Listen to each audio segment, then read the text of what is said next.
last battle. And this unicorn is no platinum plushie. That's for sure. So I'm going to set my unicorn up here. All right. You and Ducky be good. And we'll listen to a story. Okay.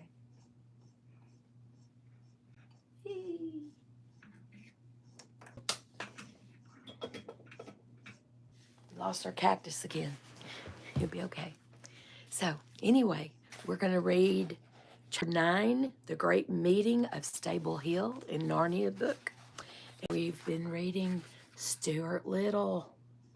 It's the 75th anniversary edition. Woohoo! Garth Williams did the picture. Isn't that so cute? We have a cat last time. And our chapter is called Rescued. So, anyway, I have several lost cats if anybody wants to come claim them. Anyway, we're going to get started. We're going to dive right into Stuart Little. Rescued, chapter 5, or V in Roman numerals. And I just wanted to let you know that it's World Chimpanzee Day on July 14th, according to Jane Goodall. And she studied chimpanzees, I think, in a place called Gombe. And so she learned their behaviors, and she says they're a lot like people, but they're cool. But they're like people in that they have some of the same mannerisms that people do. I think they mirror people because they just do. Anyway, so that being said, we're going to just move on. George was in favor of ripping up the pantry floor. He ran and got his hammer, his screwdriver, and an ice pick. I'll have this out in a double quick time, he said, inserting his screwdriver under the edge of the first board and giving a good vigorous pry. Excuse me. We will not rip up this floor till we have had a good search, announced Mr. Little. Oh, so anyway, because remember, George is lost. We've got to find him. Well, not George, but Stuart's lost, the little mouse, or the one little as a mouse. So, announced Mr. Little, that's final. George, you can put the ham away where you got it. Oh, all right. And said George, I see that nobody in this house cares any Stuart but me. Mrs. Little began to cry. My poor little son, she said, I know we'll get wedged somewhere. Just because you can't travel comfortably in a mouse hole doesn't mean that it isn't a perfectly suitable place for Stuart and Mr. Little. Just don't get yourself all worked up. And on a different note, before we turn this page, Joel was singing a song about God, and a double rainbow showed up over his stage. What do you think about that? I think that's pretty awesome. It was really pretty. So you can go check out that on Instagram this morning. And Jane Goodall was on there. And it is nice and cool outside out there, letting the puppy go potty. And I already put out 2 bags of mulch this morning at about 1 a.m. I mean, if you got to take the potty, why not get something done or accomplished, right? So we're back to Stuart Little, page 22. Rescued. Maybe it's like a search party rescue. Maybe we ought to lower some food to him, suggested George. That's what the state police did when a man got stuck in a cave. George darted into the kitchen and came running back, and a dish of applesauce. I'd like some applesauce. That sounds good. We can pour some of this in, and it will run down to where he is. George spooned out a bit of the applesauce and started to poke it into the hole. Stop that, bellowed Mr. Little. George, will you kindly let me handle this situation? Put the applesauce away immediately. Mr. Little glared fiercely at George. I was just trying to help my own brother, said George. That's his brother. Shaking his head as he carried the sauce back to the kitchen. Let's all call to Stuart, suggested Mrs. Little. It is quite possible that the mouse hole brain twists about and that he has lost his way. Very well, said Mr. Little. I will count 3, then we will call. We will all call. And I'll call. And I'll call. Try and find Stuart Little. He's missing. Then we'll all keep perfectly still for 3 seconds. 1, 2, 3. Listening for an answer. He took out his watch. Mr. and Mrs. Little and George got down on their hands and knees and put their mouths as close as possible to the mouse hole. Then they all called, Stuart! Then they all kept perfectly still for 3 seconds. 1, 2, 3. That was 3 seconds. Stuart, from his cramped position inside the rolled-up shade, heard them, not a jelly roll, but just rolled up shade, heard them yelling in the pantry and called back, Here I am! But he had such a weak voice and was like mine, and they couldn't hear him. Here I am. But he had such a weak voice, was far inside the shade that the other members of the family did not hear his answering cry. Again, said Mr. Little. 1, 2, 3. Do it with me. Stuart! It was no use. No answer was heard. Mrs. Little went up to her bedroom, lay down and sobbed. Mr. Little went to the telephone and called up the Bureau of Missing Persons. And when the man asked for a description of Stuart and was told that he was only 2 inches high, and he hung up in disgust. George, meantime, went down cellar and hunted around to see if he could find the other entrance to the mouse hole. He moved a great many trunks, suitcases, flower pots, baskets, boxes, broken chairs from one end of the cellar to the other in order to get at the section of the wall which he thought was likeliest, but how'd he get in there? He did, however, come across an old discarded rowing machine of Mr. Little's, and becoming interested in this, carried it upstairs with some difficulty, and spent the rest of the morning rowing. When lunchtime came, everybody had forgotten about breakfast. All 3 sat down to a lamb stew, which Mrs. Little had prepared. But it was a sad meal, each one trying not to stare at the empty little chair which Stuart always occupied, right next to Mrs. Little's glass of water. No one could see, so great was the sorrow. George ate a bit of dessert, but nothing else. Excuse me. I forgot to bring my glass of water. It was in my Toastmaster glass. When lunch was over, Mrs. Little broke out crying again and said she thought Stuart must be dead.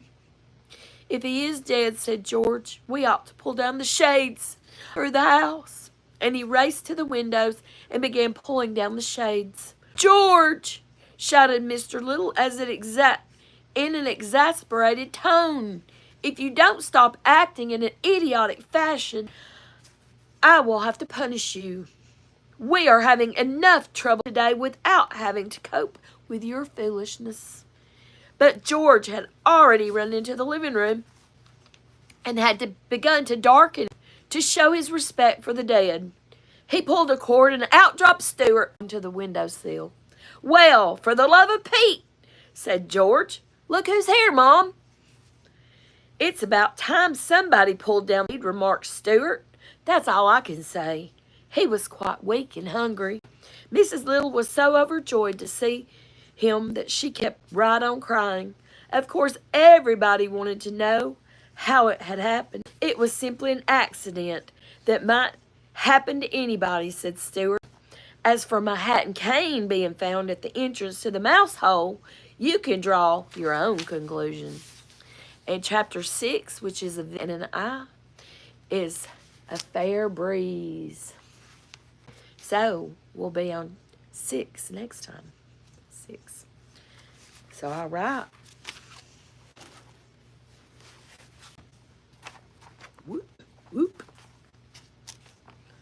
So in chapter 9 in the Chronicles of Narnia book, the great meeting on Stable Hill. A long time they could not speak, nor even shed a tear. Then the unicorn stamped the ground with his hoof and shook his mane and spoke. Sire, he said, there is now no need of counsel. It's a unicorn. Unicorn. Platinum unicorn. Not a platinum unicorn. Platinum plushie. Not a platinum plushie. Just saying. Sire, he said, there is no need of counsel. We see that the apes' plans were laid deep. We dreamed of. Doubtless, he had been long in secret traffic with this rock, and as soon as he had found the lion's skin, he sent him word to make ready his navy for the taking of Cair and go back to the Stable Hill. Proclaim the truth and take the adventure that Aslan sends us. And if, by a great marvel, we defeat those 30 Calormenes, we are with the ape. Then to turn again and die in battle with the far greater host of them. That will soon march from Cair. Tyrion nodded, but he turned to the children and said, now, friends, it is time for you to go, hence into your own world. Doubtless you have done all that you were meant to do. But we've done nothing, said Jill, who was shivering. You think she's cold? Probably. You're probably right. Not with fear exactly, but because everything was so horrible. Nope, she's not cold. Nay, said the king, you loosed me from the tree. You glided before me like a snake last night in the wood and took Puzzle, and you, Eustace, killed your man. But you are too young to share in such a bloody end as we others must meet tonight. Or it may be 3 days hence. I entreat you, nay, I command you, return to your own place. I should be put to shame if I let such young warriors fall in battle on my side. No, no, no, said Jill, very white when she began speaking, and then suddenly very red, and then white again. We won't. I don't care what you say. We're going to stick with you, whatever happens, aren't we, Eustace? Yes, but there's no need to get so worked up about it, Eustace, who had stuck his hands in his pockets, forgetting how very odd it looks when you are wearing a mail shirt. It's like a chainmail, like knights wear, is what they're talking about. Because you see, we haven't any choice. What's the good talking about our going back? How? We got no magic for doing it. This was good sense, but at the moment, Jill hated Eustace for saying it. He was fond of being dreadfully matter-of-fact when other people got excited. When Tyrion realized that the two strangers could not get home unless Aslan suddenly whisked them away, he next wanted them to go across the southern mountains into Archenland, where they might possibly be safe. That was my rewind sound. But they did not know their way, and there was no one to send them also. As Poggin said, once the Calormenes had Narnia, they would certainly take Archenland in the next week or so. The Tisroc had always wanted to have these northern countries for his own. In the end, Eustace and Jill begged so hard that Tyrion said they could come with him, take their chance, or, as more sensibly called it, the adventure that Aslan would send them. The king's first idea was that they should not go back to the Stable Hill. They were sick of the very name of it. By now, it's dark, but the dwarf told them if they arrived there by daylight, they would probably find the place deserted, except perhaps for a Calormene sentry. The beasts were far too frightened by what the ape and the ginger had told them about the very new angry Aslan or Tashlin to go near it except when they were called there for their horrible midnight meetings, and Calormenes are never good woodsmen. Poggin thought that even by daylight they could easily get round to somewhere behind the stable without being seen. This would be harder to do when the night had come and the ape might be calling the beasts together and all the Calormenes were on duty. And when the meeting did begin, they could leave Puzzle at the back of the stable completely out of sight till the moment at which they wanted to produce him. This was obviously a good thing, for their only chance was to give the Narnians a sudden surprise. Everyone agreed, and the whole party set off on a new line, northwest toward the hated hill. The eagle sometimes flew to and fro above them. Sometimes he was perched on Puzzle's back. No one, not even the king himself, except in some great need, would dream of riding on a unicorn.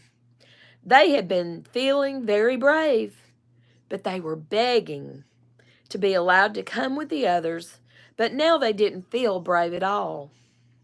Pole, said Eustace in a... Pole, said Eustace in a whisper. Pole. I may as well tell you, I got the wind-up. Oh, you're all right, Scrub, said Jill. You can fight, but I'm just shaking. If you want to know the truth. Oh, shaking's nothing, said Eustace. I'm feeling I'm going to be sick. Don't talk about that, for goodness sake, said Jill. They went on the silence for a minute or two. Pole, said Eustace presently. What? She said. What'll happen if we get killed here? Well, we'll be dead, I suppose. But I mean, what will happen if our new world, our own world, what will happen in our own world? Shall we wake up and find ourselves back in the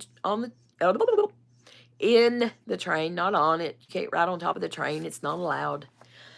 Or shall we just vanish and never be heard of anymore? Or shall we be dead in England? Gosh, I never thought of that. It'll be rum for Peter and others if they saw me waving out of the window. Then when the train comes in from nowhere to be found, or they found two, I mean, if we're dead over there in England. Ugh, said Jill. What a horrid idea. It wouldn't be horrid for us, said Eustace. We shouldn't be there. I almost wish... No, I don't, though, said Jill. What were you going to say? I was going to say, I wished we'd never come, but I don't. I don't. Even if we're killed, I'd rather be killed fighting for Narnia than grow old and stupid at home and perhaps go about in a bath chair and then die in the end just the same, or be smashed up by the British railways. Why'd you say that? Well, when that awful jerk came, excuse me again, that seemed to throw us into Narnia, I thought it was the beginning of the railway accident. So I was jolly glad to find ourselves here instead. While Jill and Eustace were talking about this, the others were discussing their plans and becoming less miserable. That was because they were now thinking of what was to be done this very night, and the thought of what had happened to Narnia, the thought that all her glories and joys were over and was pushed away into the part of their minds, the back part, that part way back there. The moment they stopped talking, it would come out and make them wretched again. Cheerful about the night's work they had to do, he was sure that the boar and the bear, and probably all the dogs would come over to their side at once, and we couldn't believe that all the other dwarfs would stick to Griffle and fighting by firelight. And in and out among the trees would be an advantage to the winters, to the it's not winter, weaker side. And then, if they could win tonight, need they really throw their lives away by meeting the main Calormene army a few days later? Why not hide in the woods, or even up western waste beyond the great waterfall and live like outlaws? And they might gradually get stronger and stronger. For talking beasts and Archenlanders would be joining them every day. And at last, they'd come out of hiding and sweep the Calormenes, who would have got careless by then, out of the country, and Narnia would be revived after all, something very like that happened in the time of King Miraz. And Tyrion heard all this and thought, but what about Tash? And felt in his bones that none of it was going to happen. But he didn't say so. When they got nearer to the stable hill, of course, everyone became quiet. Then the real woodwork began. From the moment at which they first saw the hill and the moment, to the moment at which they all arrived at the back of the stable, it took them over 2 hours into the sort of thing one couldn't describe properly unless one wrote in pages about it. The journey from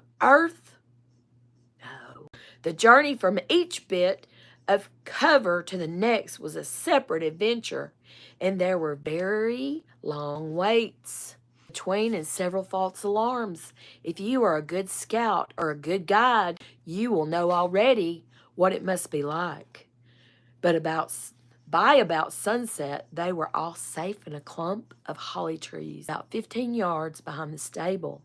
They all munched some biscuit and lay down. Then came the worst part, the waiting. Luckily for the children, they slept for a couple of hours. But of course, they woke up when it grew cold. And what was worse, woke up very thirsty. I'm always thirsty. And with no chance of getting a drink. That's terrible. Puzzle just stood shivering a little with nerves and said nothing. But Tyrion, with his head against Jules' flank, slept as soundly as if he were in a royal bed at Cair Paravel, till the sound of a gong beating him, and he sat up and saw that there was firelight on the far side of the stable and knew that the hour had come. "Kiss me, Jewel," he said, "for certain it's our last night on earth. And if I ever offended against you, any matter great or small—"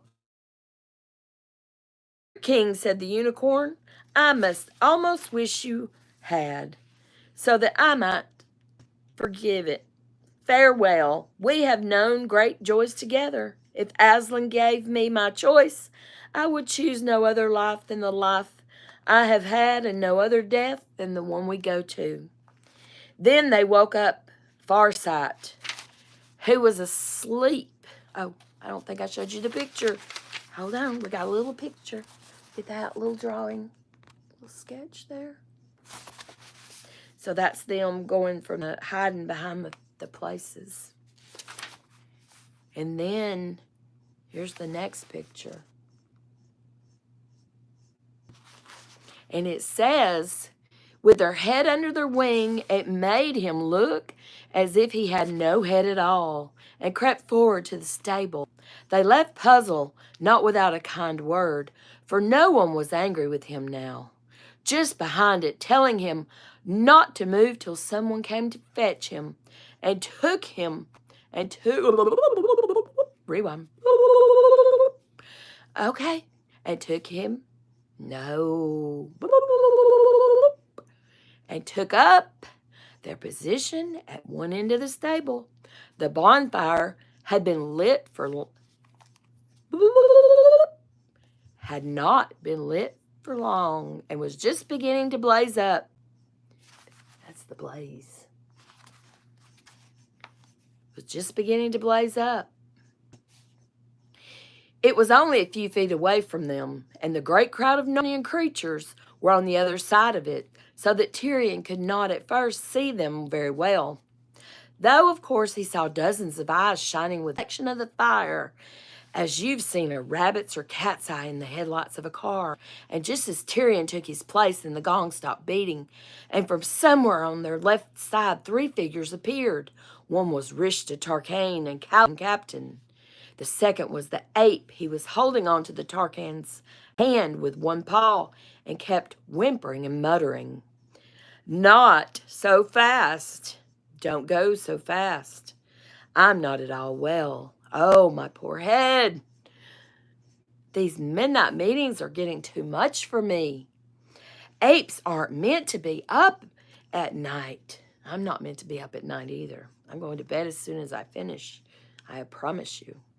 It's not as if I was a rat. Well, I'm probably going to take a shower first. But anyway, that being said, I was a rat or a bat. Oh, my poor head." On the other side of the ape, walking very soft and stately, with the tail straight up in the air, came Ginger the cat. They were heading for the bonfire and were so close to Tyrion. The bonfire.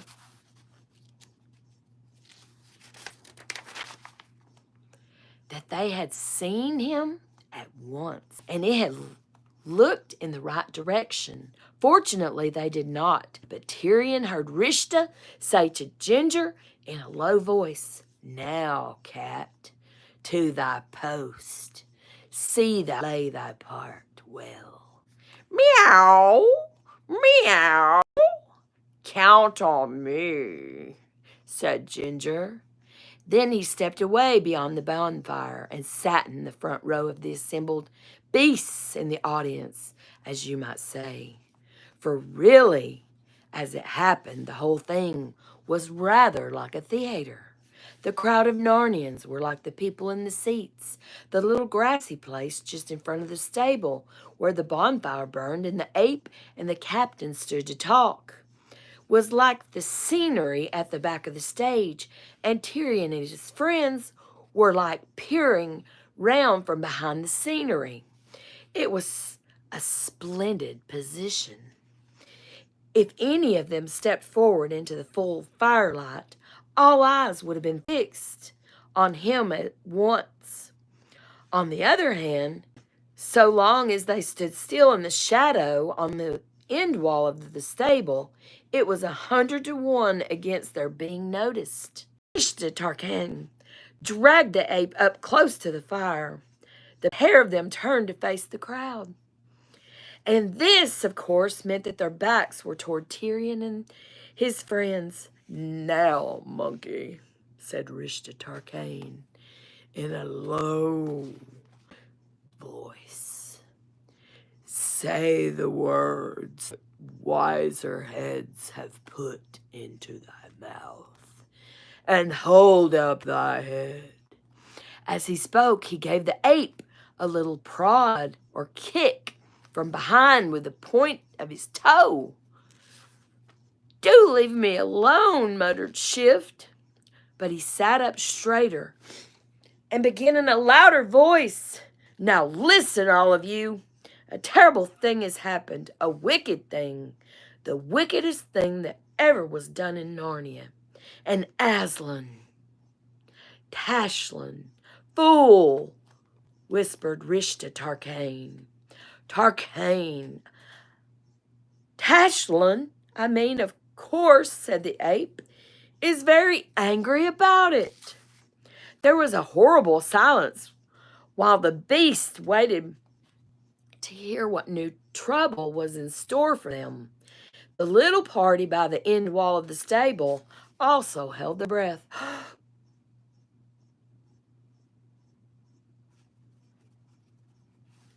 What on earth was coming now? "Yes," said the ape. "At this very moment when the terrible one himself is among us, there in the stable just behind me, one wicked beast has chosen to do what you would think no one would dare to do even if he had thousands, even if he were 1,000 miles away. It has dressed itself up in a lion's skin and is wandering about in these very woods pretending to be Aslan. Jill wondered for a moment if the ape had gone mad. Was he going to tell the whole truth? A roar of horror. The rage went up from the... Grrr, grrr, came the growls. Who is he? Where is he? Just let me get my teeth into him. Let me get my teeth into him. It was seen last night, screamed the ape, but it got away. It's a donkey? A common, miserable ass? If any of you see that ass, growled the beast. We will. We will. He'd better keep out of our way. Jill looked at the king.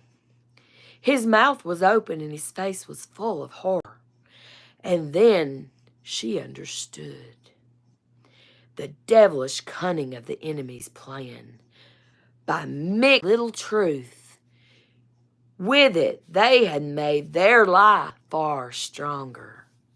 What was the good now of telling the beasts that an ass had been dressed up as a lion to deceive them? The ape would only say, "That's just what I've said." What was the good of showing them Puzzle in his lion's skin? They would only tear him in pieces. That's taking the wind out of our sails, whispered Eustace. That's taking the wind out of our sails. The ground is taken from under our feet, said Tyrion. Cursed, cursed cleverness, said Poggin. I'll be sworn that this new lie is of Ginger's making. And that's the end of chapter 9. Who will go into the stable? Who will go into the stable? We'll find out next time. Chapter 10 is called Who Will Go Into the Stable? Who will go into the stable? And so that's where we'll be next time in the C.S. Lewis Chronicles of Narnia, Book 7. Chapter 10 is next. I'll see you next time. I'm glad you've been here. Sweet dreams. Have a great day. Good morning to some. I will see you next time. Bye-bye. Remember your brain. Learn more, read more, know more. Bye-bye. Bye-bye.